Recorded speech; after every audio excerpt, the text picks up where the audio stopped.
যুবকরা, তোমরা আরেকটা শাপলা চত্বরের জন্য সমস্ত মুসলমান তৈরি থাকো।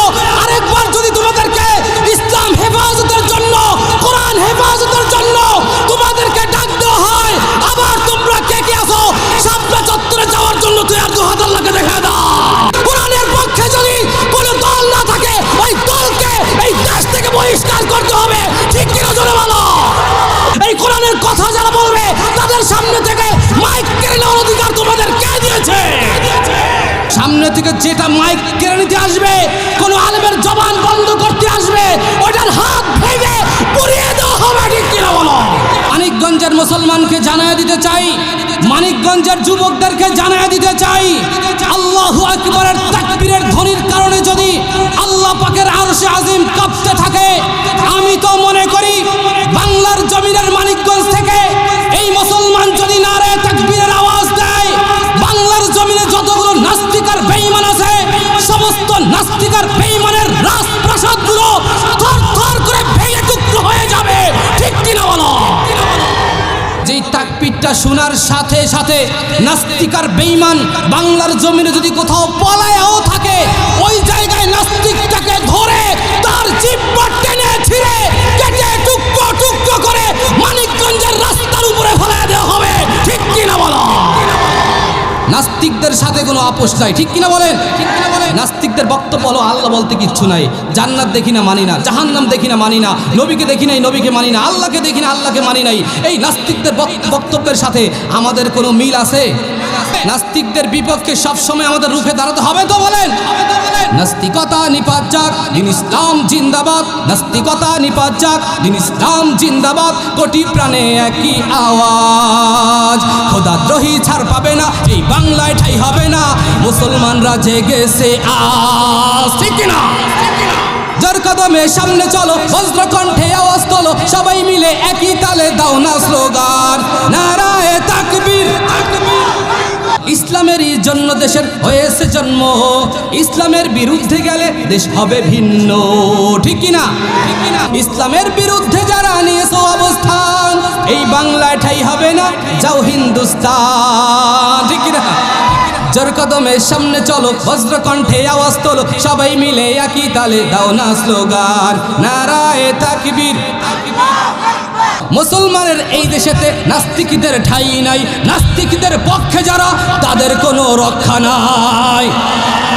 শাইখুল হাদিস ইবনে শাইখুল হাদিস আল্লামা মামুনুল হক সাহেব দামাত বারাকাতুহুমা আলিয়া, তার কণ্ঠরুদ্ধ করার জন্য এই পর্যন্ত বহুত পায়তারা চলছে। ঠিক কিনা বলেন? শাইখুল হাদিসকে এই পর্যন্ত কম কষ্ট দেওয়া হয় নাই। আমাদের আহলে হক ওলামায়ে কিরামদেরকে জেল জরিমানা করে এই পর্যন্ত কত বিরক্ত করেছে। মুসলমানের আওয়াজ এই পর্যন্ত 1 ইঞ্চি পরিমাণ নিচু করতে পারে নাই। শাইখুল হাদিস বের হওয়ার পরে তার আওয়াজ আগের থেকে আরো বুলন্দ হয়েছে। তিনি মাঠে ময়দানে একটা সবক দিয়েছেন, হে যুবকরা, আরেকটা শাপলা চত্বরের জন্য সমস্ত মুসলমান তৈরি থাকো। আরেকবার যদি তোমাদেরকে ইসলাম হেফাজতের জন্য, কোরআন হেফাজতের জন্য তোমাদেরকে ডাক দেওয়া হয়, আবার তোমরা কে কে আসো শাপলা চত্বরে যাওয়ার জন্য তৈরি? দু হাত আল্লাহকে দেখা দাও। এইটা বাংলার জমিন, মুসলমানের জমিন, এটা প্রাণের দাবি আমার। যেই কোরআন আমার জান্নাতের সাথী হবে, এই কোরআনকে তুমি কেন দেখতে পারবে না? এই কোরআনের কথা যারা বলবে তাদের সামনে থেকে মাইক কেড়ে নেওয়ার অধিকার তোমাদের কে দিয়েছে? এই পর্যন্ত বহুত মাইক কাইরা নিয়ে দেখছি আমরা। ঠিক কিনা জোরে বলেন?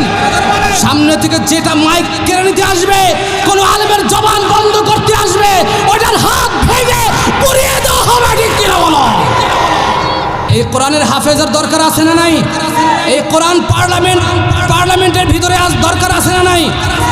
কিন্তু দুঃখের বিষয়, পরিতাপের বিষয়, এই পর্যন্ত যারা ক্ষমতার মুস্তাদিক আছে, আজও পর্যন্ত বাংলার জমিনে যে একটা ভলিউম আছে, আইনের ভলিউম, ওই আইনের ভলিউমের মধ্যে আজও পর্যন্ত কোথাও লেখা এরকম কোনো আইন পাওয়া যায় নাই যে কোরআনের হাফেজ হওয়ার জন্য যা দরকার আমাদের দেশের পক্ষ থেকে একজন কোরআনের হাফেজ সম্পূর্ণ খরচ আমরা দেশ থেকে বহন করব। এই আইন একটা লাইনের মধ্যে লেখা নাই। ঠিক কিনা বলেন? তা কিসের কোরআনের প্রেমিক? অথচ আল্লাহ জানাইলেন, আমার কথা না। আল্লাহ বলে, ওয়াইদা তুলিয়াত আলাইহিম আয়াতুহু, যখন তোমরা কোরআনের তেলাওয়াত করবা তখন তোমাদের ঈমান যাদাতহুম ঈমানা, তোমাদের ঈমান বাড়তেই থাকবে, বাড়তেই থাকবে। সুবহানাল্লাহ। বাবা আদম আলাইহিস সালাতু ওয়াস সালাম থেকে শুরু করে একবারে আমাদের নবী পর্যন্ত ইতিহাস মনে রাখার দরকার আছে না নাই? কথা বলেন, মনে রাখার দরকার আছে না নাই? ইতিহাস ভুলে যাইবা, তোমাকে বেঈমানরা মারবে, তুমি বুঝবা না। আর ইতিহাস যদি মনে থাকে তাহলে তুমি কখনো ডরাইবা না, কারণ বদরের যুদ্ধের ইতিহাস আমাদের মনে আছে না নাই? অনেক সংখ্যায় বেশি, তাদের সাথে পারি নাই। আজকেও সারা বিশ্বের মধ্যে মুসলমানের সংখ্যা যদিও আমাদের থেকে কম, ওরা যদি একবার নারায়ে তাকবীর আল্লাহু আকবার বলে, শাহজালাল যেরকম বাংলার জমিনে আইসা নারায়ে তাকবীর দিয়েছে, গৌর গোবিন্দের সমস্ত রাজপ্রাসাদ ভেঙে চুরে খান খান হয়ে গেছে। মানিকগঞ্জ থেকে যদি মুসলমান একবার নারায়ে তাকবীরের স্লোগান দেয়, তাইলে নাস্তিকের বেঈমানের ঘুম হারাম হয়ে যাবে। ঠিক কিনা ধরে বলেন? আর যদি ঈমান থাকে ওই ব্যক্তির, তাহলে সে কোনো কিছু পরোয়া করবে না, জিহাদের ময়দানে তাকে যেতেই হবে। ঠিক কিনা বলো? জিহাদের ওই ময়দানেতে যেতে তোমাকে হবে, প্রয়োজনে সব রক্তটুকু জমিনেই ঢেলে দেবে। ঠিক কিনা? তবুও তোমায় লড়তেই হবে, মানিবে না পরাজয়। তবুও তোমায় লড়তেই হবে, মানিবে না পরাজয়। বিপ্লব মানে জীবন দেয়া, বসে থাকা নয়।